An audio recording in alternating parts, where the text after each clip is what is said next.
అమ్మ తత్వమును ఆలపింతుము ఆలకించరండి అమ్మను చూడ అభయము వేడ ఆలసించకండి తక్కిన వెల్పుల తీరు వేరు మా తల్లి తీరు వేరు మొక్కిన వారికి మొక్కని వారికి మోక్షమిచ్చి తీరు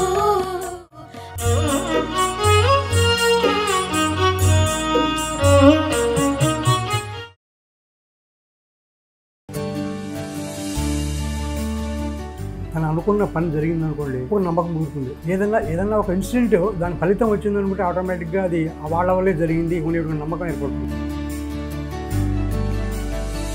ఆ దేవతో మరి దేవుడు కూడా యాక్చువల్గా తెలియదు. అటువంటి పరిస్థితుల్లో తమాషా ఏంటంటే మొట్టమొదటి ఏ ఆర్టీసీ బస్సు అయితే ఎక్కి దిగానో దీని యాక్సిడెంట్ అయిన తర్వాత వెనకాల ఆ బస్సు వచ్చింది. ఆ బస్సులోనే ట్యాక్సీ డ్రైవరు నన్ను కూర్చోబెట్టి గుంటూరు తీసుకొచ్చి ఆసుపత్రిలో జాయిన్ చేయడం జరిగింది. ఏ కంపెనీలో చేరదాం అనుకున్నానో ఆ కంపెనీ 10 ఏళ్ల క్రితం మూతపడ్డది. డబుల్ రోడ్ సడన్గా సింగిల్ రోడ్ అయిపోయింది. పక్కన గ్రావెల్ పోసినట్టుంది. ఆ గ్రావెల్లో మోటార్ సైకిల్ వెళ్ళటం కింద పట్టడం జరిగింది.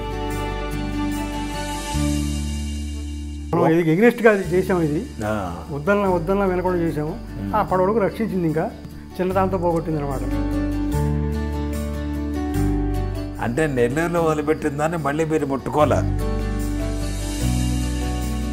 కొనుక్కున్నాడు, అక్కడికి వచ్చి తీసుకెళ్ళాడు. బెడ్ పక్కన ఇటుకలు అమ్మ ఫోటో పెడితే అమ్మ ఫోటో మీద చేయటం కళ్ళకద్దుకోవడం ఆయన డ్యూటీ అంతే. ఇంకా ఆయనకి తెలియదు కోమాలకు వెళుతున్నారు. ఆయన సన్యాసం చేసేసింది, మంత్రం ఇచ్చేసింది, ఆయన కోరికలు తీర్చేసింది. ఇంకా ఎందుకు ఆయన బాధ ఎందుకు చూడాలి మనం? నాకు తీర్థం అయింది. నా చేతితో అమ్మ తీర్థం వేసుకుంది. ఎంత అదృష్టం చూడండి నా విధంగా.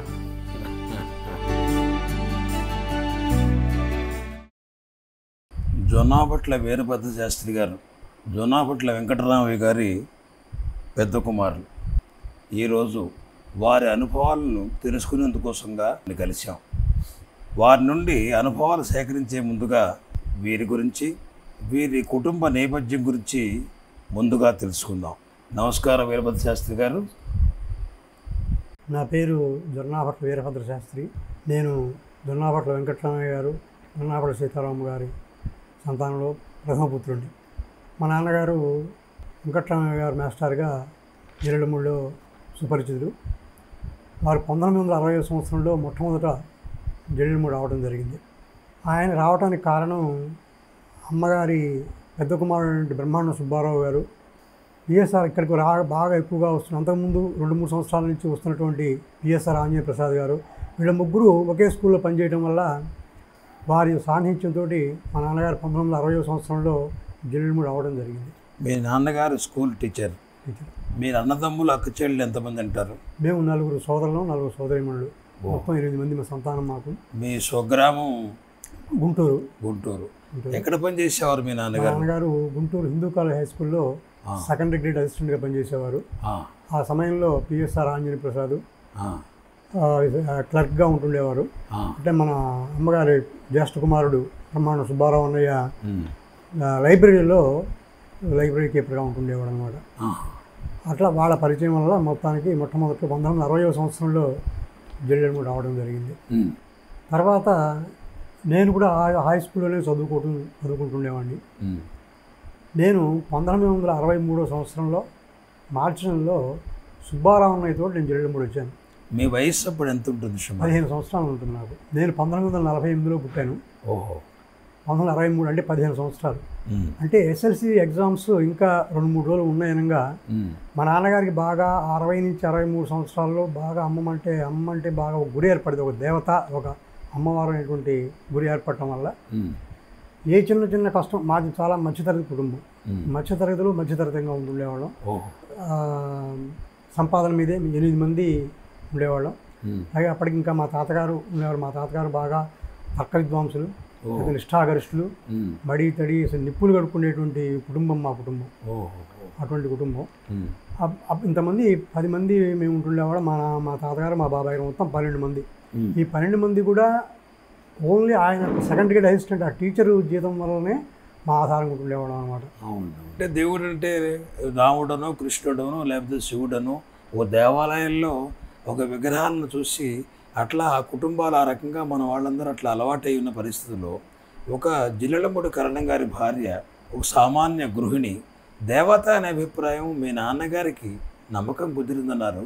ఎందుకు కుదిరింది, ఎట్లా కుదిరింది అనే విషయాలు మీకేమన్నా ఆయన మాటల ద్వారా ఏమైనా తెలిసినాయి? ఇప్పుడు జనరల్గా మనకి ఏమిటి అని అంటే ఒక నమ్మకం కుదరటం అంటే తను అనుకున్న పని జరిగింది అనుకోండి, ఒక నమ్మకం కుదురుతుంది. ఏదన్నా ఒక ఇన్సిడెంట్ దాని ఫలితం వచ్చింది అనుకుంటే ఆటోమేటిక్గా అది వాళ్ళ వల్లే జరిగింది అనేటువంటి నమ్మకం ఏర్పడుతుంది అనమాట.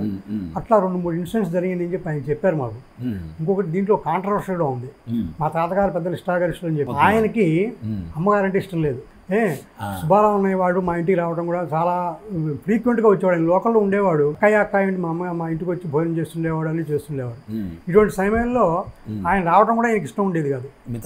మా తాతగారికి ఇష్టం ఎందుకు, ఆయనకి ఏమి లేదు. ఇష్టం అంటే ఇంకోటి ఏమి కాదు. అక్కడ అందరూ కూడా కలిసి భోజనం చేస్తారు, కులమత విచక్షణ లేకుండా చేస్తారు అనేటువంటి ఒక్కటే. ఆయన బ్రాహ్మణులు అయి ఉండి మనం ఇట్లా ఉండి కులమత విచక్షణ లేకుండా జరుగుతున్నది, అక్కడికి మనం వెళ్ళటం ఏమిటి అనేటువంటి ఇది ఉండేది అనమాట.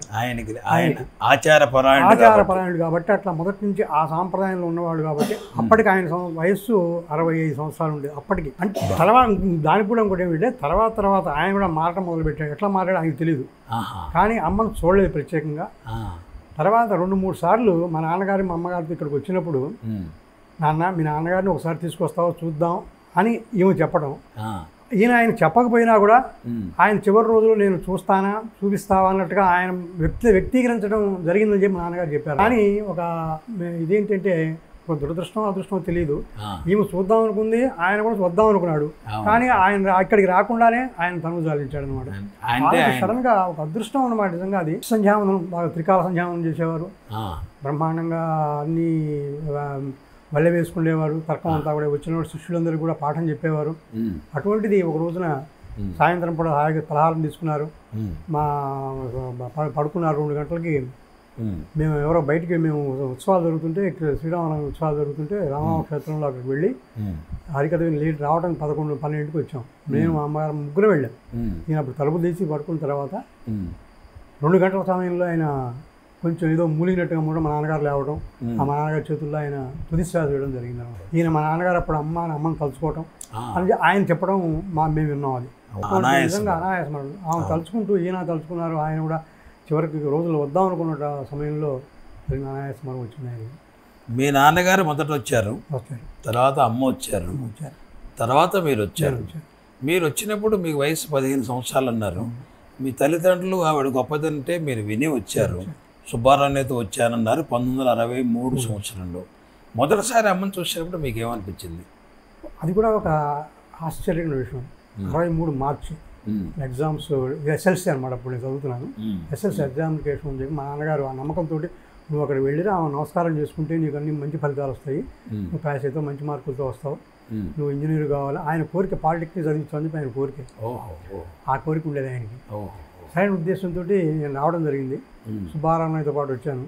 సుబ్బారావుని అమ్మ దగ్గరికి తీసుకెళ్తే అక్కడ నిలబెట్టాడు. నన్ను పరిచయం చేయమని చెప్పాను. ఏదో పెద్ద విఐపీ లాగా పరిచయం చేయమని, చిన్నపిల్లవాళ్ళం కదా, స్కూల్ నుంచి వస్తున్నాము, పరిచయం చేయాలి. ఆమె సంగతి ఏమిటి తెలియదు, ఆమె దేవతో మరి దేవుడో కూడా యాక్చువల్గా తెలియదు. అటువంటి పరిస్థితుల్లో సుబ్బారావు అక్కలేదు నువ్వు కూర్చోమని చెప్పడం. కూర్చున్న తర్వాత ఎవరికి చెప్పకుండానే ఎవరిని కన్సల్ట్ చేయలేదు, ఏమీ లేదు, నువ్వు మన మాస్టర్ గారు అబ్బాయి కదా అని అడగటం. అప్పుడు నాకు నివృత్తి అయిపోయింది. ఇంకా అక్కడికి మొత్తం ఇంకా నన్ను ఇంట్రడ్యూస్ చేసుకునే పని లేదు, నాకు అన్నీ తెలుసు అనేటువంటి ఒక ఇది వచ్చింది అనమాట. తర్వాత ఆమె నమస్కారం చేసుకోవటం. ఆ రోజు రాత్రి ఇక్కడ ఉండి అన్నాడు పొద్దునే మళ్ళీ సుబ్బారావుతో పాటు గుంటూరు ఎగ్జామ్స్ రాయటం. అంటే మొదటి దర్శనంలో అమ్మ మీతో మాట్లాడిన సంభాషణ అదొకటే, మాస్టర్ గారు అబ్బాయి కదా నాన్న భోజనం చేసి ఎప్పుడు చేసినా ఆమెకు మొట్టమొదటిలో ఉండే మా నాన్నగారు చెప్తుండేవారు, ఏ టైంలో వచ్చినా సరే భోజనం చేసి వెళ్ళమని చెప్తూ నువ్వు భోజనం చేయకుండా కూడా భోజనం చేసిరా అని చెప్పడం. ఆ రోజున లక్ష్మీనరసింహ అక్కయ్య వాళ్ళు ఉంటున్నారు బహుశా. కందిపచ్చడి నాకు ఇష్టమైనటువంటి ఐటమ్ అది. కందిపచ్చడి సాయంత్రం పూట కందిపచ్చడితో భోజనం తినడం బాగా తృప్తిగా చేయడం జరిగింది. మర్నాడు వెళ్తుంటే మా వెళ్ళొస్తాను అంటే నాన్న పరీక్షలు బాగా రాయని చెప్పి బొట్టు పెట్టడం, అది ఒక దాంతో అదొక నాకు బాగా అప్పటి నుంచి కూడా ఒక నమ్మకం ఏంటంటే 2 సార్లు ఇన్స్టిట్యూట్లో బొట్టు పెట్టకుండా ఉన్నటువంటి సంఘటన కూడా ఒకటి ఉంది. బొట్టు పెట్టలేదంటే అది పని కాదు. ఇంకా ఆ ఇన్స్టిట్యూట్లో చెప్తాను తర్వాత వచ్చిన అటువంటి సంఘటనలు కూడా ఉన్నాయన్నమాట.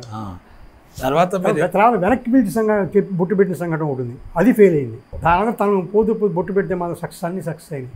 అటువంటి అనుభవాలు నాకు చాలా జరిగినాయి. కొలలు. తర్వాత మీరు మీ నాన్నగారు కానీ అమ్మ కానీ మీరు చెప్పిందిగా మీరు సదాచార పరాయణ కుటుంబం కదా, మరి ఇక్కడ 10 మందిలో అందరితో పాటు భోజనం చేయటం కోసంగా అమ్మ ఎందు భక్తి ప్రపత్తులు నమ్మకం ఉంటే వేరు, ఆచారాలని గబక్కన వదులుకోవడం కష్టం అవుతుంది. వాళ్ళు ఏమన్నా సంకోచించడం కానీ తినకపోవటం కానీ వాళ్ళు ఏదన్నా మీరు సరే మీ గురించి కాదు వారి గురించి కూడా మీకు తెలుసుకోవాలనుకుంటున్నాను మీ ద్వారా.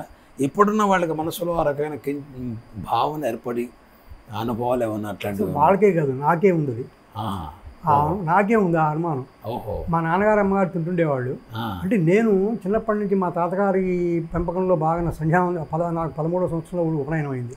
అప్పటి నుంచి సంధ్యావం చేసుకోవడం నాకు అలవాటు. అంటే నేను కూడా మా తాతగారి పంథాలు ఉంటుండేవాడిని. నేను తర్వాత ఉద్యోగం వచ్చినప్పుడు కూడా నేను ఎక్కడా భోజనం చేసేవాడిని కాదు. నాకు ఎక్కువగా టూర్స్ ఉంటుండేవి, క్యాంపులు ఎక్కువ ఉంటుండేవాడిని. నెలకి 25 రోజులు క్యాంపులో ఉంటుండేవాడిని. 25 రోజుల్లో కూడా ఎక్కడన్నా నైట్ టైం వచ్చేటువంటి భోజనం చేసేవాడిని కాదు, 2-3 రోజులు భోజనం చేసేవాడిని కాదు, అంత పిచ్చిగా ఉంటుండేవాడిని. కానీ ఇక్కడ మాత్రం ఇక్కడికి వచ్చేటప్పటికి ఏమిటో ఆ భేదం కనపడేది కాదు, అనిపించదు. నలుగురితో పాటు భోజనం చేసేవాడిని, వెళ్ళిపోయేవాడిని. మళ్ళీ ఇంటికి పోతే మళ్ళీ మామూలే. పక్కన ఏమన్నా కూర్చున్నా కూడా ఇంకో మా కులస్తుడు కూర్చున్నా కూడా ఇంటికి వచ్చినప్పుడు కూర్చునేవాడిని కాదు, అట్లా ఉంటుండేవాడిని. తర్వాత అలవాటు అయిపోయి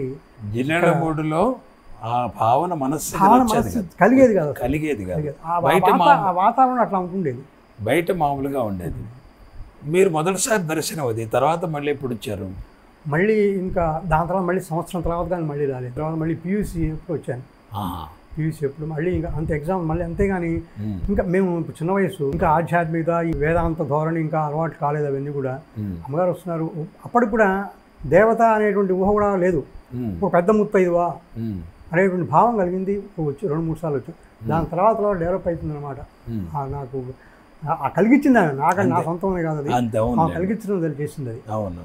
మీకు అమ్మ ప్రత్యేకించి ఏదైనా కలిగించే అనుభవాలు మీ జీవితంలో ఒకటి తర్వాత ఒకటి ఏ వయసు కొనుక్కుంటే ఇప్పటికే మీకు అనుభవాలు ఉండొచ్చు, ఏ వయసులో అనుభవాలు ఉండొచ్చు, మీకు గుర్తున్నంత వరకు మీరు వాటిని విశదీకరిస్తారా మాకు? తప్పకుండా చెప్పండి. చాలా అనుభవాలు, అద్భుతమైన అనుభవాలు అవన్నీ కూడా. డిగ్రీ అయిపోయింది. డిగ్రీ అయిపోయిన తర్వాత ఇక్కడికి వచ్చాను. దగ్గర 2 నెలలు ఖాళీ, అంతా ఏమీ లేదు. డిగ్రీ అయిపోయింది, ఇక్కడికి వచ్చేసాను. సెలవులు అంతా ఇక్కడే ఉందామని చెప్పి నాన్నగారు వెళ్ళమన్నారు, వచ్చేసాను. అంటే వాళ్ళ ఉద్దేశం ఏంటి, ఇక్కడ ఉంటే ఏదో అమ్మ దగ్గర సేవ చేసుకుంటాడు, ఆ పుణ్యం ఏదైనా వచ్చి కాస్త ఉద్యోగం వస్తామని చెప్పి వాళ్ళ తాపత్రయం. అంతేగా తల్లిదండ్రులు ఉద్యోగం, మరి ఉద్యోగం వస్తే ఆయన కాస్త చేదోడు వాదోడుగా ఉంటుంది, తన్నుడికి వెళ్ళిగా ఉంటుంది అనేటువంటి వాళ్ళ ఉద్దేశం. పాపం అదే ఉద్దేశం రావడం జరిగింది ఇక్కడ. హాయిగా ఉన్న రోజులన్నీ కూడా సంధ్యావందనం చేసుకునేవాడిని. మా అమ్మ నలుగురితో పాటు ఇక్కడ అమ్మ సంధ్యావందనం జరిగేది. ఉదయం పూట సుప్రభాతం జరిగేది, వాటిలో పార్టిసిపేట్ చేసేవాడిని. సాయంత్రం సంధ్యావందనం జరిగేది. అంతా నిష్ఠాగష్టంగా సంధ్యావందనం కాబట్టి సంధ్యావందనం ఇవన్నీ ఇంట్రెస్ట్గా ఉంటుండే అనమాట. ఈ కార్యక్రమాలు, వైదిక కార్యక్రమాలు ఉంటే కూడా ఉంటుంది. అంటే 25 రోజులు అయిపోయింది. అప్పుడు అయిపోయిన తర్వాత కాలేజీ నుంచి వచ్చాము స్టూడెంట్స్. ఏం తోస్తుంది 20 రోజులు ఇక్కడ జిల్లేడు మూడులో. ఆధ్యాత్మిక ఇంకా వేదాంతం అలవడలేదు. ఏం చేస్తాం ఏం తెలియట్లేదు. ఇంకా అప్పటికి వివాహం కాలేదు. సరే అమ్మని అడిగాను, అమ్మ నేను వెళ్ళొస్తానమ్మా, ఏంటన్నా అప్పుడే వెళ్తానంటున్నావు, సెలవులను వచ్చావు కదా, ఇంకా ఉంటా అనుకున్నావు కదా, అప్పుడే వెళ్తున్నావు. అదేంటన్నా అప్పుడే వెళ్తావా, నువ్వు ఇంకా 2 నెలలు ఉంటాను వచ్చావు కదా, అప్పుడే వెళ్ళండి. ఏం లేదమ్మా కాస్త ఎందుకో కొత్తగా ఉంది, ఇంటికి వెళ్ళొస్తాను. కాలేనన్నా ఇక్కడ రామకృష్ణయ్య అని అప్పుడు లేడు. రామకృష్ణయ్య కూడా ఎవరు లేరు కదా, కాస్త కుంకుమ పుట్టాలు ఇవ్వడానికి ఉంటాం అన్నట్టుగా ఆమె భావన చేసింది. సరే ఉన్నాను, 2 రోజులు వస్తాడు కదా. వెంటనే మళ్ళీ మర్నాడు నాన్న నువ్వు బొట్టు పెడుతున్నాను వెళ్ళమని చెప్పింది. వెరీ నెక్స్ట్ డే ఏంటి తెల్లవారైపు ఇంత మార్పు ఏమిటి, నేనేమైనా తప్పు చేశానా? నేను నిన్న నా అంతటి నేను వెళ్తానని చెప్పన్నాను, నువ్వు వెళ్ళడానికి వీలేదు ఉండమని చెప్పాను. తెల్లవారైపుకి నువ్వు బొట్టు పెట్టి వెళ్ళిపోమంటుంది, ఏమిటి ఇక్కడ ఏం జరిగింది అని చెప్పి ఇంకా ఆమె డిస్కషన్ చేయలేదు. ఆత్మవిమర్శ చేసుకొని ఆమె ఏం అడగకుండా, అమ్మని ఏం అడగకుండా బొట్టు పెట్టుకుని వెళ్ళిపోయాను. అక్కడికి వెళ్ళేప్పుడు ఏమిటి అని అంటే అక్కడ మా నాన్నగారు నా కోసం వెయిట్ చేస్తున్నారు. నాకు ఒక కమ్యూనికేషన్ ఇవ్వాలి, జాబ్ కమ్యూనికేషన్. జాబ్ ఎవరో ఒక తెలిసిన వాళ్ళ ద్వారా ఒక కంపెనీలో, ప్రైవేట్ కంపెనీలో జాబ్ ఉంది మీ వాడికి, రేపు వచ్చి జాయిన్ అవ్వాలి, రేపు వచ్చి కనపడాలి, ఇంటర్వ్యూ చేస్తారు విజయవాడలో అని చెప్పి ఆ కమ్యూనికేషన్. ఇప్పుడు టెలిఫోన్ ఇంత డెవలప్మెంట్ లేదు ఆ రోజుల్లో. సరే అమ్మాయి ఆ రూపంలో వచ్చి పంపించిందని చెప్పి అనుకున్నాం. అంతేగా. మనం వెళ్ళటం, ఆయన మర్నాడు ఉదయం విజయవాడ వెళ్ళటం, ఇంటర్వ్యూలు సెలెక్ట్ కావడం. ఒక ఫర్టిలైజర్ కంపెనీ అది. దాంట్లో టైపిస్ట్గా ఫస్ట్ ఉద్యోగం వచ్చిందనమాట. చాలా బాగుంది. దాంతో ఇంకా అమ్మ మీద విశ్వాసం పెరగడం మొదలుపెట్టింది. అనుభవం అయితేనే కానీ, ప్రత్యక్షంగా అనుభవం అయితే కానీ అంతేగా, ఎవరైనా నమ్మరుగా. ప్రత్యేక నా విషయంలో అట్లా వచ్చేటప్పటికి అది ఎవరికైనా దృఢత్వం ఏర్పడదు. ఇంకో పెద్ద అనుభవం ఏమిటి అంటే, నాకు క్యాంపులు వెళ్తున్నానని చెప్పే కదా, ఎక్కువగా ఉదయం బయలుదేరి ఆ రోజున మోటార్ సైకిల్ తీసుకెళ్ళలేదు. ఫస్ట్ చిలకలూరుపేట చూసుకున్నాను. చిలకలూరుపేట, నరసరావుపేట సత్తెనపల్లి వెళ్ళడం జరిగింది. ఈ 3 కూడా బస్సులోనే ప్రయాణం చేయడం జరిగింది. భోజనం చేయలేదు. కొంచెం చాదస్తామని చెప్పా కదా. అవునవును. దాంతో సాయంత్రం అంతా కలెక్షన్స్ అన్ని చూసుకున్నాను. చెక్ రూపంలో వచ్చిన ఒక అదృష్టం ఆ రోజున. మొత్తం కలెక్షన్ తీసుకొని సత్తెనపల్లిలో ఆర్టీసీ బస్సు ఎక్కాను. సాయంత్రం 4 అయింది. ఆర్టీసీ బస్సుకు ఎక్కిన ఇంకా ఒక 10 నిమిషాల్లో బయలుదేరుతుందని చెప్పి అన్నాడు డ్రైవరు. ఇంతలోకి ఒక ట్యాక్సీ అతను వచ్చి, ఒకటే ఖాళీ ఉంది రండి సార్ అని చెప్పి అడిగాడు. గుంటూరు వెళ్తున్నాం అని. సరే అని చెప్పి ఫ్రంట్ డ్రైవర్ పక్కన సీట్లో ఎవరో కూర్చుంటే అతను కూర్చొని వెనక్కి వెళ్ళమని చెప్తే వెనక్కి పంపించాడు పాపం అతను. నేను ఫ్రంట్ సీట్లో కూర్చున్నా. డ్రైవ్ చేసుకుంటూ వస్తున్నాడు. ఇంకా గుంటూరు 13 కిలోమీటర్లు ఉంది. పేరేచర్లకి దానికి ముందులో ఉన్నాం అనమాట. పేరేచర్లకి ముందున్నాం. ఇంకా పేరేచర్ల రాలా. 13 కిలోమీటర్లు గుంటూరుకు ఉందనంగా ఎదురుగా ఒక ఎడ్ల బండి ఉంది మా కారుకి ముందు. ఆపోజిట్ డైరెక్షన్ టూరిస్ట్ బస్సు ఒకటి వస్తున్నది. ఇతను బ్రేక్ కొట్టాడు. బ్రేక్ సరిగ్గా బ్రేక్ పడలా. ఇప్పుడు ఈయన పొజిషన్ ఏంటి, ఇతను డ్రైవర్ పొజిషను. కొడితే దీనికి మన ఈ ముందుగా ఉన్నటువంటి ఎడ్ల బండినైనా కొట్టాలి, లేకపోతే దాన్ని ఓవర్టేక్ చేస్తూ వెళ్ళిపోయి దాని ఎదురుగా బస్సులైనా కొట్టాలని పరిస్థితి.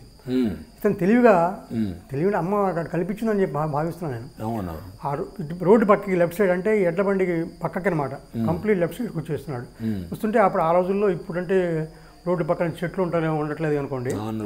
రోడ్డు ఎదురు చెట్లు ఉండేవి, పెద్ద మా చింత చెట్లు ఉన్నాయి. ఆ చింత చెట్లకి మధ్య నుంచి పోనిచ్చాడు అనమాట. చింత చెట్టుకి ఎడ్ల బండికి మధ్య నుంచి పోనటం జరిగింది. కరెక్ట్గా గ్యాప్ అనమాట. అంతే, ఇంకా ఎచ్చుతో అట్లా గ్యాప్లో వెళ్ళటం వల్ల ఈ డోరు చింత చెట్టుకు రాచుకుంటూ వెళ్ళిపోయి డోర్ ఊడిపోవడం జరిగిపోయింది. రన్నింగ్లో వెహికల్ రన్నింగ్లో జరిగిపోయింది అనమాట. డోర్ ఊడిపోవడం, నేను డోర్ పక్కన కూర్చోవడం, వెంటనే ఫస్ట్లో కూర్చున్నాను. డోర్ కింద రన్నింగ్లో కింద పడిపోవడం జరిగిపోయింది. వెంటనే ఇమీడియట్గా లెఫ్ట్ థై బాగా, అంటే తర్వాత తెలిసింది ఎక్స్రే తీస్తే 3 ముక్కలు అయిపోయిందని. రైట్ షోల్డర్ డిస్లొకేషన్ ఇది జరిగింది. తమాషా ఏంటంటే, మొట్టమొదటి ఏ ఆర్టీసీ బస్సు అయితే ఎక్కి దిగానో, దీని యాక్సిడెంట్ అయిన తర్వాత వెనకాల ఆ బస్సే వచ్చింది. ఆ బస్సులోనే ట్యాక్సీ డ్రైవరు నన్ను కూర్చోబెట్టి గుంటూరు తీసుకొచ్చి ఆసుపత్రిలో జాయిన్ చేయడం జరిగింది. అప్పుడు మా నాన్నగారు అంతా ఆసుపత్రి చేసిన తర్వాత మర్నాడు పెన్షన్ పరిగెత్తుకు వచ్చేసాడు. ఇక్కడ అమ్మ దగ్గరకు వచ్చేసి, ఇట్లా జరిగిందమ్మా, ఇది పరిస్థితి అని చెప్పానంటే, ఎందుకు కంగారు పడతావురా, వాడికి ఏమీ కాదు, బ్రహ్మాండంగా ఉంటాడు, ఏం ప్రాబ్లం లేదు, హాయిగా వెళ్ళిపో అని చెప్పడం జరిగింది. ఒక అద్భుతమైనటువంటి సంఘటన అనమాట అది. దాని తర్వాత గవర్నమెంట్ హాస్పిటల్లో సెంచరీ చేయటం 100 రోజులు చేశాను గవర్నమెంట్ హాస్పిటల్లో. తర్వాత ఇంటికి రావడం, బ్రహ్మాండంగా రికవర్ అయిపోయింది. డాక్టర్లు కూడా ఆశ్చర్యపడ్డారు, ఎంత రికవర్ అయిపోవడం. 3 ముక్కలు అయిపోయింది, ఎడమ తొడ 3 ముక్కలు. ఒక అదృష్టం ఏమిటంటే, అమ్మ నాకు కల్పించిన అదృష్టం, ఆ బ్లడ్ క్లాట్ అయింది కానీ బయటికి లీక్ అవ్వలేదు. లీక్ అయిపోతే కాన్షియస్ వచ్చేది, ఏం జరిగేదో తెలిసేది కాదు అసలు. అంతేగా, బ్లడ్ క్లాట్గా కావడం వల్ల మాత్రమే నేను కాన్షియస్లో ఉండగలిగాను. వెంటనే డ్రైవరు వాడేం చేశాడంటే, ప్రైవేట్ హాస్పిటల్కి తీసుకెళ్ళడం మొదలుపెట్టాడు. ఎందుకు తీసుకెళ్తున్నామంటే, గవర్నమెంట్ హాస్పిటల్ అయితే మీరు కేసు పెడతారు సార్. నీ దుంపలుగా నీకు కేసు పెట్టడం కాదు, నీ కేసు పెడితే నాకేమన్నా, నా కాలు ఏమన్నా వస్తున్నా చేయొస్తుందా, ఏమి రాదు కదా, దానివల్ల నువ్వు బాధపడిన అటువంటి ఏమి నువ్వు భయపడాల్సిన పని లేదు, మేము కేసుకి సేమ్ పెట్టాను నీకు. గవర్నమెంట్ హాస్పిటల్ తీసుకెళ్ళి అక్కడ ఎక్విప్మెంట్ ఉంది. ఆ రోజుల్లో ఎక్విప్మెంట్ గవర్నమెంట్ హాస్పిటల్ తప్ప ఇంకెక్కడా లేదు, ఉండేవి కాదు, ప్రైవేట్ ఉండేది కాదు. అటువంటి టైంలో జరగడం జరిగింది ఆ ఇన్సిడెంట్. అసలు గొప్ప మిమ్మల్ని ప్రాణాపాయ స్థితి నుంచి కాపాడినట్టే. No doubt. ఇంకొక ముఖ్యమైన విషయం ఏంటంటే, నేను ఈ కంపెనీలో జాయిన్ అయినటువంటి కొత్తలో ఒక 7-8 సంవత్సరాల తర్వాత, అంటే నేను 71లోనే 70లో వివాహం అయింది. వివాహం వెంటనే నాకు ఉద్యోగం కూడా వచ్చింది. 71లో ఉద్యోగం వచ్చింది. 77-78లో పెద్ద కంపెనీలు, అంటే అప్పుడే పెద్ద పెద్ద కంపెనీలు వస్తున్నాయి. స్పిక్ కంపెనీ, జువారీ కంపెనీ కొత్తగా వస్తున్నాయి అన్నమాట. స్పిక్ కంపెనీ 75-76లో స్టార్ట్ అయింది. ఆ కంపెనీ చెన్నై బేస్డ్, అది చాలా పెద్ద కంపెనీ. దాంట్లో ఆఫర్ వచ్చింది. ఆఫర్ వస్తే మా నాన్నగారికి చెప్పాను. చెప్తే ఆయన వెంటనే అమ్మకి చెప్పిరా అన్నారు. వెంటనే అమ్మ దగ్గరికి వచ్చాను. అమ్మ ఇట్లా వచ్చింది ఈ కంపెనీ. నాన్న, నీకు యాక్సిడెంట్ అయినప్పుడు నీకు వాళ్ళు శుభ్రంగా అంతా ఆదుకున్నారు. నేను నిజంగా వాళ్ళు హాస్పిటల్ ఎక్స్పెండిచర్ అంతా పెట్టారు, ఫుల్ శాలరీ ఇచ్చారు. 3 నెలలు కూడా అంతా ఏ ఎక్కువ మొత్తం ఫుల్గా వాళ్ళు బేర్ చేశారు కంప్లీట్. నయా పైసా మనకు ఖర్చు లేదు. నువ్వు ఆ కంపెనీలో ఉంటే బాగుంటుంది. ఆమె డెసిషన్ చెప్పలేదు, చెప్పదు కూడా. మనం టెస్ట్ చేయటం ఏమో తర్వాత విషయం అనుకోండి. ఆ కంపెనీలో ఉంటే బాగుంటుంది ఉద్దేశం నాయన, ఆలోచించుకో.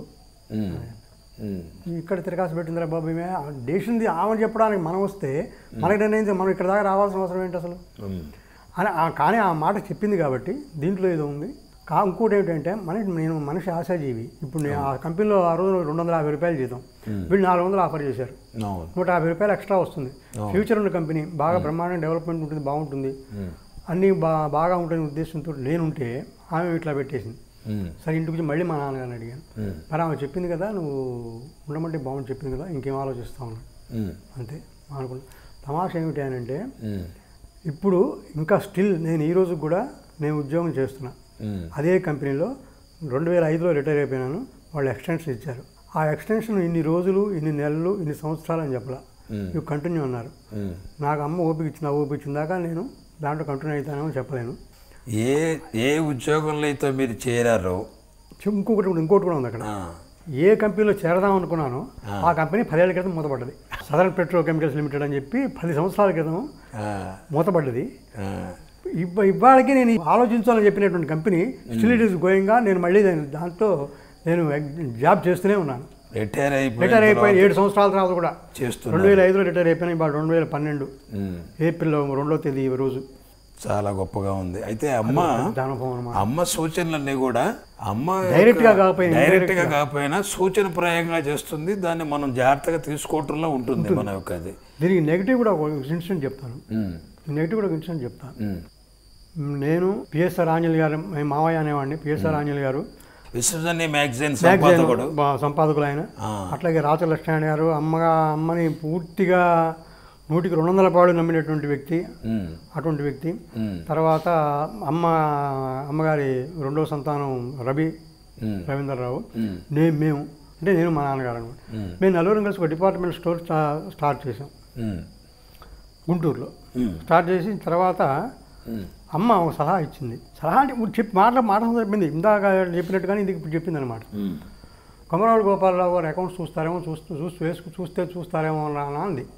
అక్కర్లేదమ్మా మేము చూస్తామని చెప్పి అన్నా. అంతే 5 నెలలో 6 నెలలో ఉంది ఆ కంపెనీ కొట్టు, అంతే. తర్వాత ఎవరి షేర్స్ వాళ్ళు తీసుకెళ్ళిపోయినారు. నేను కొంతకాలం నేను మా తమ్ముడిని పెట్టుకుని 1 సంవత్సరం 2 సంవత్సరాలు గడపడం జరిగింది. తర్వాత మూసేయడం కూడా జరిగింది అనమాట. ఇది నెగిటివ్, అది పాజిటివ్.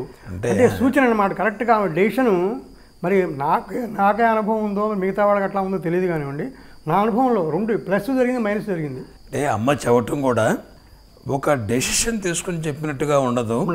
ఒకప్పుడు చాలా అమాయకంగా చెప్పినట్టు ఉంటుంది. మనం దాన్ని నెగ్లెక్ట్ చేయటం కూడా మన కర్మలో భాగంగా అంతే.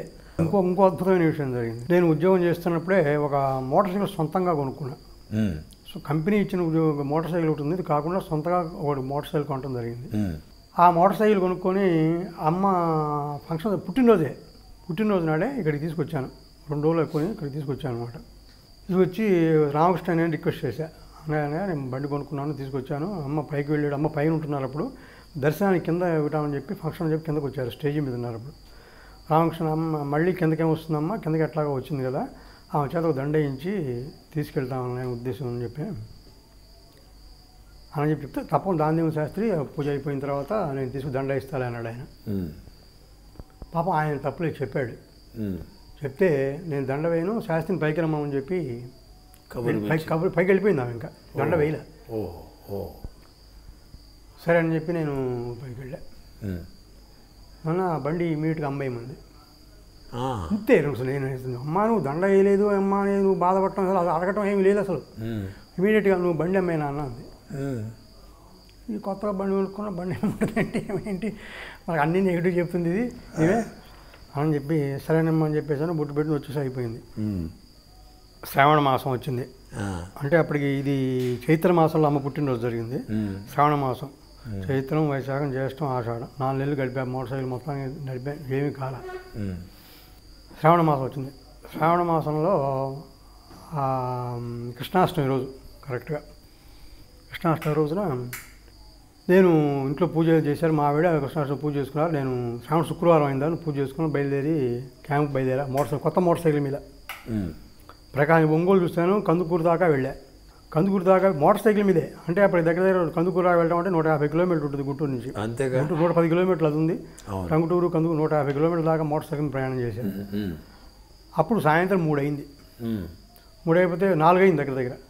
పంతులు గారు మీరు బండి ఇక్కడ పెట్టేయండి. నేనేమిటి అప్పుడు అమ్మ డాక్టర్ సుబ్బారావు గారి ఇంట్లో ఉన్నారు, నెల్లూరు. నెల్లూరు సుబ్బారావు గారి ఇంట్లో అమ్మ ఉన్నారు.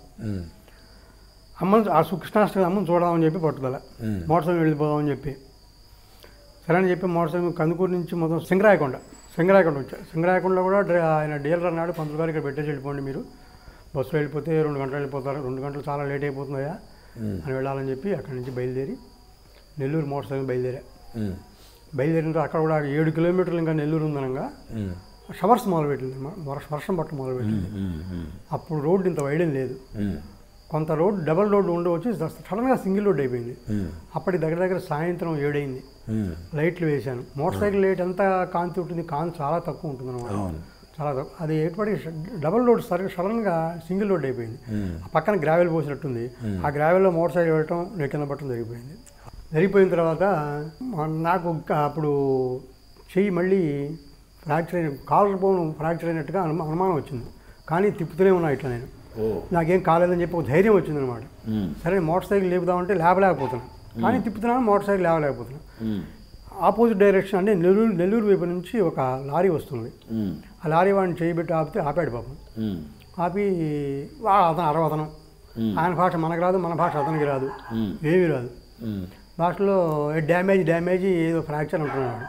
ఏదని చెప్పి వాడికి ఏం అర్థం చేసుకోవాడో ఏమో తెలియదు. కానీ మోటార్ సైకిల్ లేపి స్టార్ట్ చేసి ఇచ్చాడు. మోటార్ సైకిల్ స్టార్ట్ చేసి ఇచ్చేసాడు.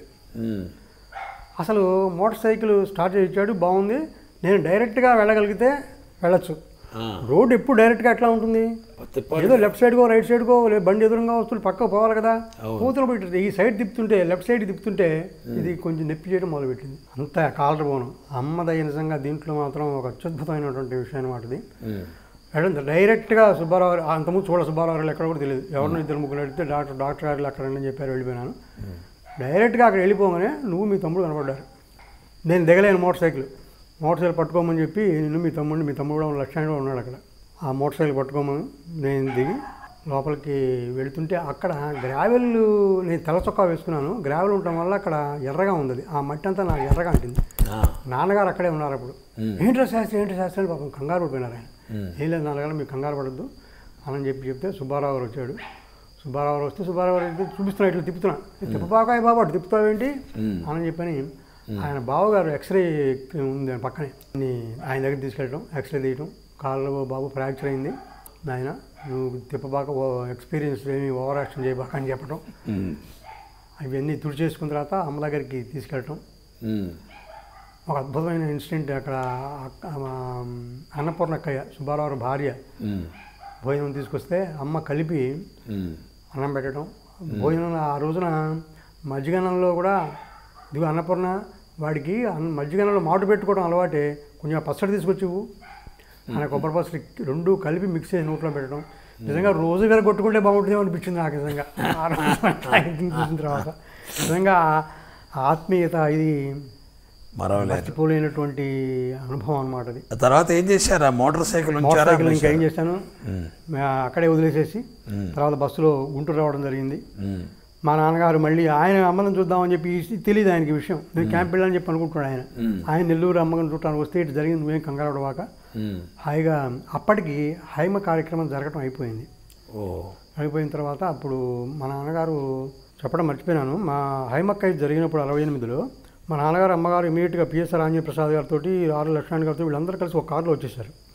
ఆ కార్యక్రమం చూసి మా ఇంట్లో కూడా చెప్పడం మొదలుపెట్టారు అన్నమాట. ఆశ్చర్యంగా ఇట్లా అమ్మ కుడి పాదం బొటన వేలుతోటి హైమక్కయ్య శిరస్సు మీద సహస్రారం ఇట్లా కావటం జరిగిందని చెప్పి చెప్పడం జరిగింది. తర్వాత నాకు యాక్సిడెంట్ అయినప్పుడు వెళ్తే, నాన్న ఏం లేదు నాన్న, హైమకు మొక్కోండి వాడి కాలు వస్తుందని చెప్పడం జరిగింది. నా కాలు వచ్చిన తర్వాత వెండి పాదాలు చేయించివ్వడం జరిగింది అక్కడ. ఇప్పటికి కూడా ఉన్నాయనుకుంటాను నేను అవి. అప్పటి నుంచి పూజలు అందుకుంటుంది ఆ పాదాలు.